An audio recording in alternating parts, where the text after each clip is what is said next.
ऐसा क्या हुआ जो आप सिंगनी बन गई? किसानी आंदोलन सिंह जो चल रहा था 2021 में, वही मैं प्रभावित हुई सिक्खी से और वही मैंने फिर वहाँ पर ये बना पा लिया। सबसे ज़्यादा आपको किस चीज़ ने प्रभावित किया सिक्खी की ओर आने के लिए? सामने मरकर जाने को तैयार है लेकिन पीछे हटने को तैयार नहीं है। तो मैं जहाँ रहती हूँ वहाँ मुझे मेरी सोच पे इस तरीके की सोच वाले मुझे नहीं मिले। सिखों के बारे में मैं बहुत अलग सुनती थी।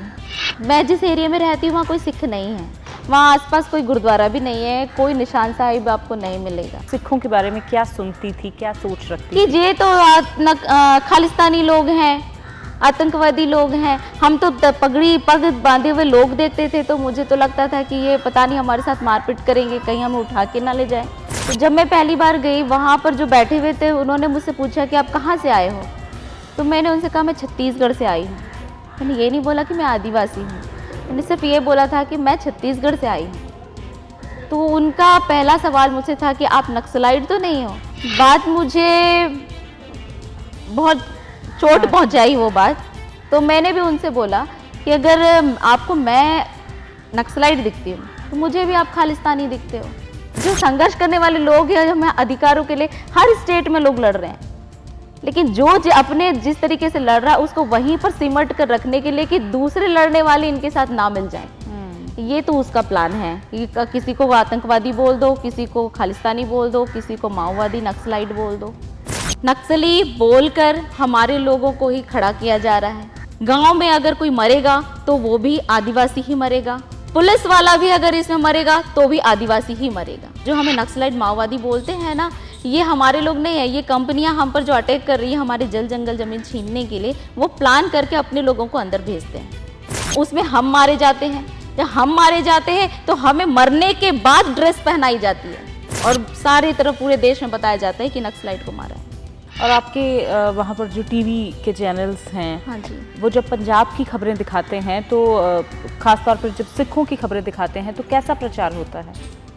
वही जब यहाँ पर वो संघर्ष जैसे किसानी आंदोलन की खबरें हम देख रहे थे तो वो तो उसे पूरा खालिस्तानी ही बता रहे थे कि खालिस्तानी मूवमेंट है, ये किसानी आंदोलन है ही नहीं। तो किसान अपने हक के लिए लड़ रहे हैं, अपनी सरकार से मांग कर रहे हैं। हमारी सरकार ही हमें मार रही है और हमें बोल रही है कि हम खालिस्तानी हैं। पंजाबियत की या सिक्खी की सबसे आपको खास बात या अच्छी बात क्या लगती है? ये सबको एक जोड़ता है, एक ओंकार में सब एक जोड़ने की बात करता है। बाकी जगह मुझे ऐसी एकरूपता तो नहीं दिखती है।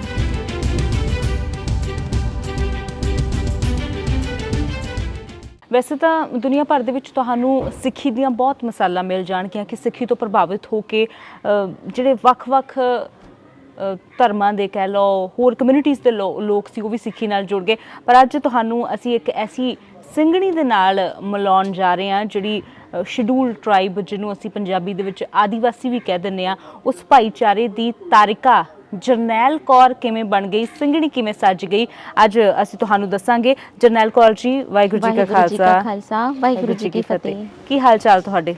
ਵਧੀਆ ਜੀ। पंजाबी ਦੇ ਵਿੱਚ कंफर्टेबल हो या हिंदी ਦੇ ਵਿੱਚ? हिंदी दे विच। हिंदी जी, हाँ जी। ठीक है।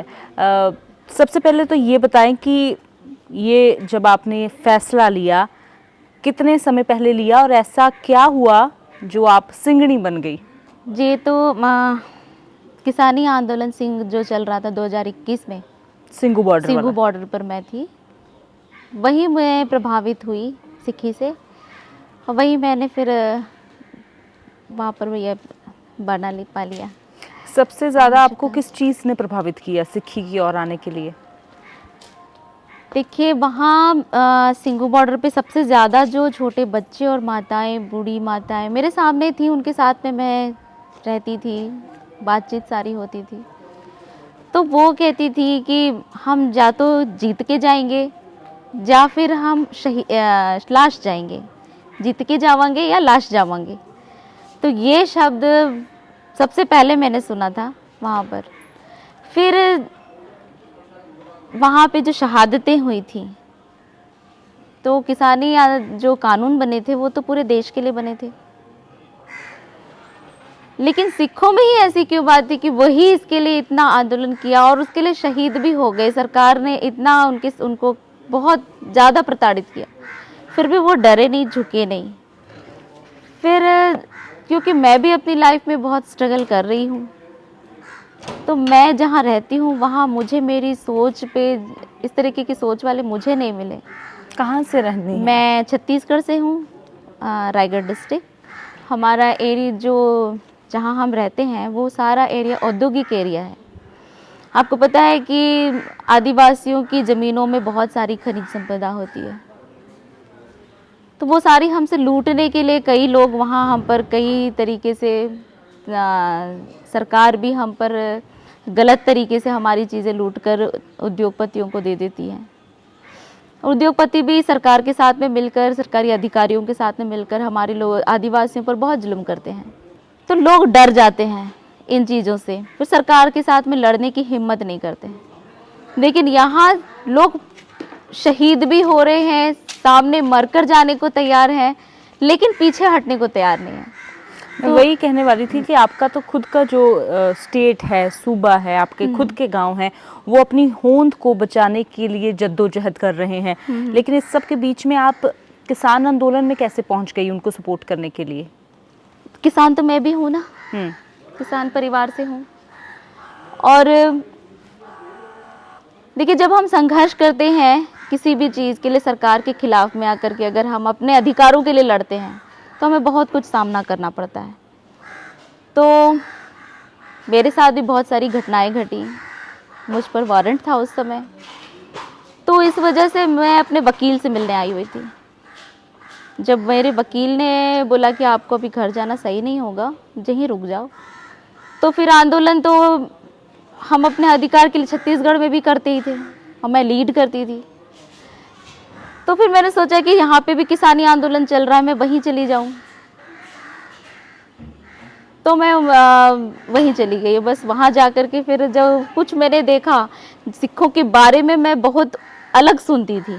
मैं जिस एरिया में रहती हूँ वहाँ कोई सिख नहीं है, वहाँ आसपास कोई गुरुद्वारा भी नहीं है, कोई निशान साहिब आपको नहीं मिलेगा। मेरे घर में लगा अभी पहला निशान साहिब गुरुद्वारा भी बन रहा है, मेरी पीरी स्कूल बन रहा है। बाबा तेजिंदर जी और भजन सिंह जी, गुरमीत दीदी सारे मुझे हेल्प कर रहे हैं, जो मुझे पंजाबी सिखा रहे हैं। मेरी इंग्लिश टीचिंग भी हो रही है, और हमारे जितने आदिवासी लोग हैं जो हम संघर्ष कर रहे हैं वो सारों को हेल्प कर रहे हैं। जब आप ने ये बाना पहना, उसके बाद आप अपने परिवार से मिलने गई? हाँ जी, हाँ जी। हैरान नहीं हुए वो? नहीं, वो हैरान नहीं हुए, क्योंकि जब मैंने सिक्खी लेने की बात कही ना अपने दलपंथ में, मैं बाबा राजा राज अरबा खरबा तरना दल के साथ 4 महीने रही आंदोलन में। और बाबा चढ़त सिंह, जिन्होंने जो उनके पिताजी हैं, उन्होंने मुझे अपनी बेटी माना है। बाबा राजा राज की मैं बहन हूँ, और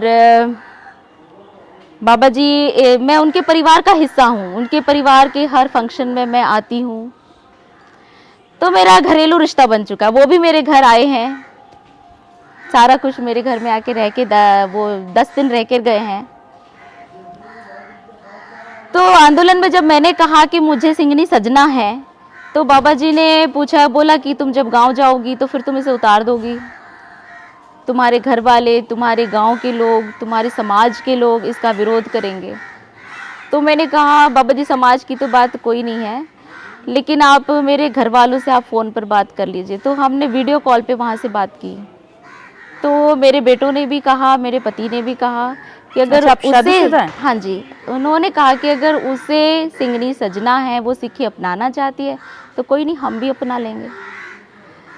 उससे पहले आप सिखों के बारे में क्या सुनती थी, क्या सोच रखती कि थी? ये तो खालिस्तानी लोग हैं, आतंकवादी लोग हैं। हम तो पगड़ी पग बांधे हुए लोग देखते थे, तो मुझे तो लगता था कि ये पता नहीं हमारे साथ मारपीट करेंगे, कहीं हमें उठा के ना ले जाए। तो ये सोच थी मेरी। जब मैं आंदोलन में पहले दिन, वहाँ जो बैरिकेड्स लगे हुए थे, जो किसान किसी को अंदर आने जाने पे जो देखते थे कि कोई गलत इंसान ना आए, तो जब मैं पहली बार गई, वहाँ पर जो बैठे हुए थे उन्होंने मुझसे पूछा कि आप कहाँ से आए हो? तो मैंने उनसे कहा मैं छत्तीसगढ़ से आई हूँ। मैंने ये नहीं बोला कि मैं आदिवासी हूँ, मैंने सिर्फ ये बोला था कि मैं छत्तीसगढ़ से आई हूँ। तो उनका पहला सवाल मुझसे था कि आप नक्सलाइट तो नहीं हो? बात मुझे बहुत चोट पहुँचाई वो बात। तो मैंने भी उनसे बोला कि अगर आपको मैं नक्सलाइट दिखती हूँ तो मुझे भी आप खालिस्तानी दिखते हो। फिर हमारी बैठ के वहाँ पे बहुत सारी चर्चा हुई, बहुत सारी बातें हुई, हम खुली, फिर सारी चीज़ मुझे समझ में आने लगी कि नहीं, ये तो हम एक स्टेट के लोग अपने अधिकारों के लिए लड़ रहे हैं, और दूसरा स्टेट भी अपने अधिकारों के लिए लड़ रहा है। अपने अपने लड़ने के तरीके हैं, अपनी अपनी संस्कृति है। ये तो उसे हमें एक दूसरे लड़ने वालों को, संघर्ष करने वालों को एक दूसरे से दूर करने का तरीका है ना। एक दूसरे से हम ताकि एक दूसरे से ना मिलें, ताकि हमारे संघर्ष अपने अपने क्षेत्रीय संघर्ष होके रह जाएं। आपने फिर ये बात मानी कहीं ना कहीं जरनैल कौर जी की, हम लोग सब एक ही हैं, हाँ जी, हाँ मुद्दे जी। भी सब एक ही हाँ हैं, जी। लेकिन हम सबको बांट दिया गया है। हाँ जी, हाँ जी, बस यही तो मैं बोल रही हूँ कि हम छत्तीसगढ़ के लोगों को अगर नक्सलाइट बोल दिया तो यहाँ सारे पंजाब के लोग हमें बोलते हैं कि ये गलत लोग हैं, ये तो हमले करते हैं, साधारण लोगों को पकड़ लेते हैं, मार लेते हैं। हमें वहाँ बताया जा रहा है, जो मीडिया, नेशनल मीडिया वगैरह चलती हैं, वो यही बताती हैं, हमें वहाँ बता रही कि ये खालिस्तानी लोग हैं। आपने देखा कि किसानी आंदोलन को भी किस तरीके से खालिस्तानी मूवमेंट बनाया जा रहा था। तो हमें जो संघर्ष करने वाले लोग हैं, हमें अधिकारों के लिए हर स्टेट में लोग लड़ रहे हैं, लेकिन अपने जिस तरीके से लड़ रहा है उसको वहीं पर सिमट कर रखने के लिए कि दूसरे लड़ने वाले इनके साथ ना मिल जाएं। ये तो उसका प्लान है कि किसी को आतंकवादी बोल दो, किसी को खालिस्तानी बोल दो, किसी को माओवादी नक्सलाइट बोल दो। फिर आपने अब जो ये फैसला लिया, अब आपने पंजाब में ही रहने का फैसला लिया है उम्र भर? नहीं, मैं तो अपने घर जाती हूँ, आना जाना होता है मेरा। वहाँ के लोग जब आपको इस वेशभूषा में देखते हैं, जो आपके परिवार से बाहर के लोग हैं, उनका क्या रिएक्शन होता है? देखिए, मुझे सारे लोग पहचानते हैं, क्योंकि मैं हमेशा आंदोलनों को मैं लीड करते आई हूँ। ऑफिसर्स भी जानते हैं मुझे, जो आंदोलन करने वाले लोग हैं, लड़ने वाले लोग, वो सारे लोग मुझे पहचानते हैं। तो उन्हें मालूम था, मैं यहाँ से अपनी फ़ोटो वीडियो वगैरह शेयर करती थी वहाँ पर। तो उन्होंने सबने मुझसे बोला होता कि जब भी आप आएंगे आप हमें बताइएगा, खबर दीजिएगा कि आप आ रही हैं। जब मैं वहाँ पहुँची तो सारे लोगों ने स्टेशन पर ही मेरा बहुत अच्छी तरीके से स्वागत किया। पंजाबियत की या सिक्खी की सबसे आपको खास बात या अच्छी बात क्या लगती है? कि सबको एक जोड़ता है ना, एक ओंकार में सब एक जोड़ने की बात करता है। बाकी जगह मुझे ऐसी एकरूपता तो नहीं दिखती है। और फिर देखो, दूसरों के लिए जो शहीद हुए हैं, शुरू से इतिहास से देखिए, गुरु साहिबों का, कितने शूरवीरों का, कितने जर्नैलों ने जो शहादत दी है, अपने लिए नहीं दी है ना, दूसरों के लिए दी है। अब देखिए, जब भारत की महिलाओं को मुगलों के पास बेचा जाता था, सिखों ने तब भी ये नहीं सोचा कि ये हिंदू हैं, हम सिख हैं, हम इन महिलाओं को नहीं बचाएंगे। वो उनके लिए मरे भी, निकले भी, शहीद हुए। फिर दूसरा, गुरु तेग बहादुर को, उनको भी मैंने समझा कि गुरु तेग बहादुर ने भी क्यों अपनी शहीदी दी है। फिर जब भारत आज़ाद हुआ, आप वहाँ भी सिखों की संख्या सबसे ज़्यादा देखते हैं, 80% तक है ना। तो पूरा भारत गुलाम था, पूरा भारत आज़ाद हुआ उस संघर्ष से, लेकिन शहीदी तो 2% सिखों ने किस तरीके से दी होगी? उनके अंदर वो प्रेरणा कहाँ से आती है? किसानी, या फिर अभी का जो है वो तो किसानी आंदोलन, ये तो वर्तमान की बात है। जो 750 किसान इसमें शहीद हुए, उन्हें क्या पड़ी थी दूसरों के लिए मरने की? और भी प्रदेश के लोगों को आना चाहिए था आंदोलन में, वो क्यों नहीं निकल करके आए? वो क्यों अपने घरों में बैठे थे? किसान तो सभी जगह है। तो ये बात मुझे बहुत सिक्खी में बहुत अच्छी लगी। जब मैं वहाँ आंदोलन में गई तो मैं सुनती थी, वहाँ पे जब कीर्तन होता था, पाठ होता था स्टेज में, तो वहाँ बाणी बोली जा रही थी कि सूरा सो पहचानिए, जो लड़े दीन के हेत, पुरजा पुरजा कट मरे, कबू न छड़े खेत। समझती हैं तो इसका हमारी मतलब? हाँ, तो हमारी जो लड़ाई है छत्तीसगढ़ में, हम जो संघर्ष कर रहे हैं शेड्यूल ट्राइब के लोग, वो तो यही लड़ाई है हमारी। तो ये चीज़ मुझे, जिसकी वजह से मैं किसानी आंदोलन में वहाँ पहुँची थी, जिसकी वजह से मेरे ऊपर वारंट निकला था, उसके लिए मुझे वहाँ कोई साथी नहीं मिला, पर जहाँ तो एक समाज, एक कौम मुझे मिल गया था उसी सोच का, तो मैंने कहा मुझे तो इसे ही अपनाना है। जनरल कौर जी, जैसे पंजाब में बहुत से ऐसे मामले कई बार सामने आते हैं कि जो जवान लड़के हैं, यूथ हैं, झूठे मुकदमे उन पर डाल दिए जाते हैं और बाद में कह दिया जाता है कि ये तो गर्म ख्याली थे, ये तो अलग राज्य की मांग कर रहे थे, और उनको जेलों में कई बार डाल दिया जाता है। अगर हम आपके छत्तीसगढ़ की बात की जाए तो वहाँ पर नक्सलाइट, माओवादी बहुत सुना जाता है, तो उनका वहाँ पर एक बैकग्राउंड क्या है वो हम जानना चाहेंगे। वहाँ पर इस तरह के हालात कैसे बन जाते हैं? देखिए, हमें आदिवासियों में को जो है, शेड्यूल ट्राइब के लोगों को अपनी आत्मरक्षा के लिए शस्त्र का अधिकार है। ये हमारा कॉन्स्टिट्यूशनल राइट है कि हम तीरंदाजी, अपने जो कल्चर में हमारे जो बर्छे, भाले, ये हम अपने साथ अपनी आत्मरक्षा के लिए लेके चल सकते हैं। हमें भारत का संविधान जो है स्वायत्त शासन का अधिकार देता है 5वीं अनुसूची के अंतर्गत। यही चीज़ सिखों को भी देता है। वो भी, आज मैं सिखी हूँ ना, मेरे हाथ में शस्त्र है अपनी आत्मरक्षा के लिए। तो ये हमें तो संवैधानिक अधिकार है, लेकिन इस अधिकार का इस्तेमाल जब हम अपनी आत्मरक्षा के लिए करते हैं तो क्योंकि सरकार के हाथ में तो सारे पावर हैं, हमारे हाथ में तो एक ही शस्त्र है, हम अकेले ही चलते हैं जहाँ चलते हैं।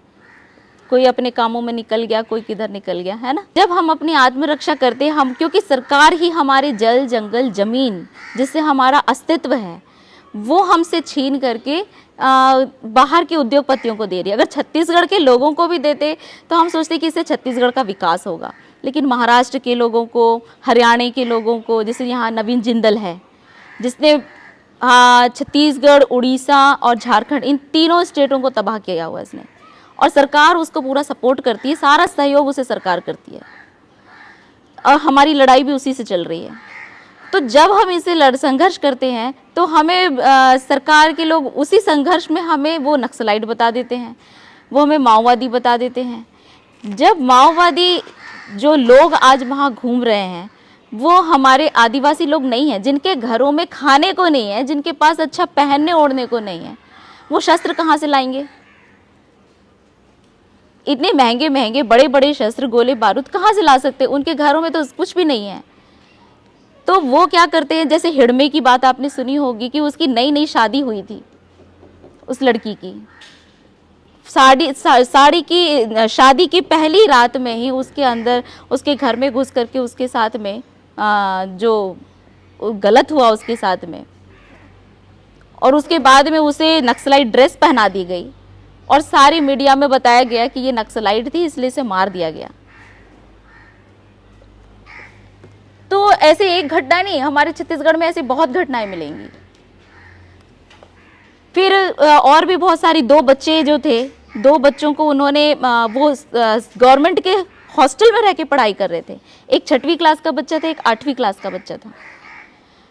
गवर्नमेंट हॉस्टल में पढ़ने वाले बच्चे को अगर सीआरपीएफ के जवान बोलते हैं कि ये नक्सलाइट है इसलिए इन्हें मार दिया, वो नहाने गए थे तालाब में।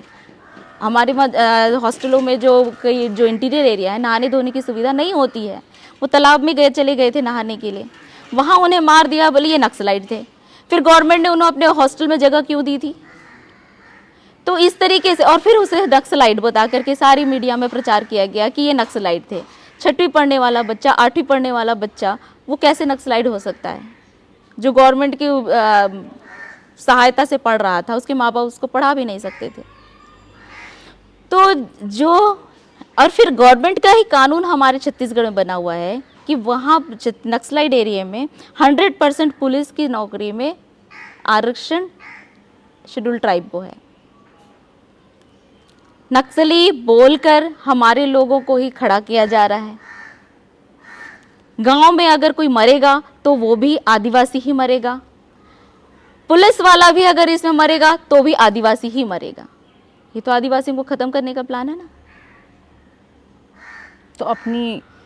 तो ये जो हमें आतंकवादी नक्सलाइट, जो हमें नक्सलाइट माओवादी बोलते हैं ना, ये हमारे लोग नहीं है। ये कंपनियां हम पर जो अटैक कर रही है हमारे जल जंगल जमीन छीनने के लिए, वो प्लान करके अपने लोगों को अंदर भेजते हैं। उसमें हम मारे जाते हैं। जब हम मारे जाते हैं तो हमें मरने के बाद ड्रेस पहनाई जाती है हमारे लोगों को, और सारी तरफ पूरे देश में बताया जाता है कि नक्सलाइट को मारा है। और आपके वहाँ पर जो टीवी के चैनल्स हैं, हाँ जी। वो जब पंजाब की खबरें दिखाते हैं तो ख़ास तौर पर जब सिखों की खबरें दिखाते हैं तो कैसा प्रचार होता है? वही जब यहाँ पर वो संघर्ष, जैसे किसानी आंदोलन की खबरें हम देख रहे थे, तो वो तो उसे पूरा खालिस्तानी ही बता रहे थे। वो तो आपने भी देखा होगा कि खालिस्तानी मूवमेंट है, ये किसानी आंदोलन है ही नहीं। तो किसान अपने हक के लिए लड़ रहे हैं, अपनी सरकार से मांग कर रहे हैं। हमारी सरकार ही हमें मार रही है और हमें बोल रही है कि हम खालिस्तानी हैं, हमारे लिए ही कानून बना रही है। हमसे पूछना भी नहीं है, हमारी फसल है, उसकी हर, देखिए कोई लोहे की कंपनी हो, अपने लोहे की कंपनी वाले अपने लोहे का सामान बनाते हैं, रेट खुद फिक्स करते हैं। कोई बिस्किट चिप्स बनाने वाले भी 5 रुपए की बिस्किट चिप्स का प्राइस भी वो कंपनी वाला खुद फिक्स करता है। फिर हम किसान हैं, हमारे खेतों से जो प्रोडक्ट निकलेगा उसका रेट हम फिक्स ना करके व्यापारी क्यों फिक्स करेंगे? और वो चीज़ हम सरकार से मांग रहे हैं तो हम खालिस्तानी हो गए किसानी आंदोलन में। तो कुल मिला के गल मुकदी ਇੱਥੇ ਹੀ ਹੈ ਕਿ ਜੋ ਤਸਵੀਰ ਦਿਖਾਈ ਜਾਂਦੀ ਹੈ ਉਹ ਕਹਿੰਦੇ ਨਾ ਦੇਖਣ ਦੇ ਵਿੱਚ 6 ਲੱਗਦੀ ਹੈ ਪਰ ਹੁੰਦੀ 9 ਹੈ। ਪੰਜਾਬ ਦੀ ਤਸਵੀਰ ਦੂਜੇ ਸੂਬਿਆਂ ਦੇ ਵਿੱਚ ਹੋਰ ਤਰੀਕੇ ਦਿਖਾਈ ਜਾਂਦੀ ਹੈ ਤੇ ਦੂਜੇ ਸੂਬਿਆਂ ਦੀ ਤਸਵੀਰ ਨੂੰ ਪੰਜਾਬ ਦੇ ਵਿੱਚ ਤੇ ਹੋਰ ਤਰੀਕੇ ਨਾਲ ਦਿਖਾਇਆ ਜਾਂਦਾ ਹੈ। ਪਰ ਅਸਲ ਦੇ ਵਿੱਚ ਜਦੋਂ ਤੁਸੀਂ ਆਮਣੇ ਸਾਹਮਣੇ ਹੁੰਦੇ ਹੋ ਤੇ ਫਿਰ ਤੁਹਾਨੂੰ ਪਤਾ ਲੱਗਦਾ ਹੈ ਕਿ ਸੱਚ ਕੀ ਹੈ। ਜਰਨੈਲ ਕੌਰ ਜੀ ਬਹੁਤ ਬਹੁਤ ਸ਼ੁਕਰੀਆ ਸਾਡੇ ਨਾਲ ਜੁੜਨ ਦੇ ਲਈ। ਵਾਹਿਗੁਰੂ ਜੀ ਕਾ ਖਾਲਸਾ, ਵਾਹਿਗੁਰੂ ਜੀ ਕੀ ਫਤਿਹ ਜੀ।